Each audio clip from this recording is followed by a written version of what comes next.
ഈ ദേവദാസന്മാരെല്ലാവരും അവരുടെ അയോഗ്യതകൾ ദൈവത്തോട് പറഞ്ഞപ്പോൾ സ്വർഗത്തിലെ ദൈവം ഈ ദേവദാസന്മാരെ കൊണ്ട് വൻ കാര്യങ്ങൾ ചെയ്തെടുത്തു.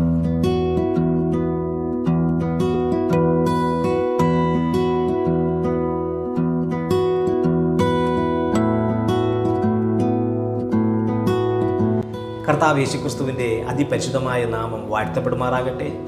സ്വർഗത്തിലെ ദൈവം തൻ്റെ വലിയ ദൗത്യത്തിനായി മോശയെ വിളിച്ചപ്പോൾ മോശയുടെ മറുപടി ഇപ്രകാരമായിരുന്നു: ഞാൻ വാക് സാമർഥ്യമുള്ളവനല്ല, ഞാൻ വിക്കനും തടിച്ച നാവുള്ളവനുമാകുന്നു. ഗിദിയോനെ വിളിച്ചപ്പോൾ ഗിദിയോൻ്റെ മറുപടി: ഞാൻ ഇസ്രായേലിനെ എങ്ങനെ രക്ഷിക്കും?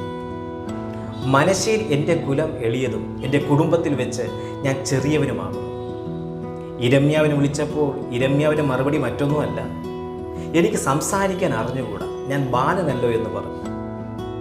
ഈ ദേവദാസന്മാരെല്ലാവരും അവരുടെ അയോഗ്യതകൾ ദൈവത്തോട് പറഞ്ഞപ്പോൾ സ്വർഗത്തിലെ ദൈവം ഈ ദേവദാസന്മാരെ കൊണ്ട് ദൈവത്തിൻ്റെ വൻ കാര്യങ്ങളെ ചെയ്തെടുത്തു.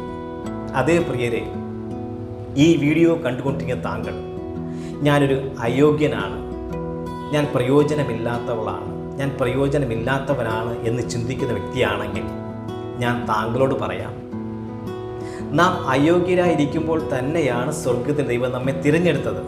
അതുകൊണ്ട് താങ്കളുടെ അയോഗ്യതയോട് കൂടി ദൈവത്തിൻ്റെ കരങ്ങളിൽ ഏൽപ്പിച്ചു കൊടുക്കാൻ തയ്യാറാണെങ്കിൽ സ്വർഗത്തിലെ ദൈവം താങ്കളെ കൊണ്ട് വൻ കാര്യങ്ങൾ ചെയ്തെടുക്കും.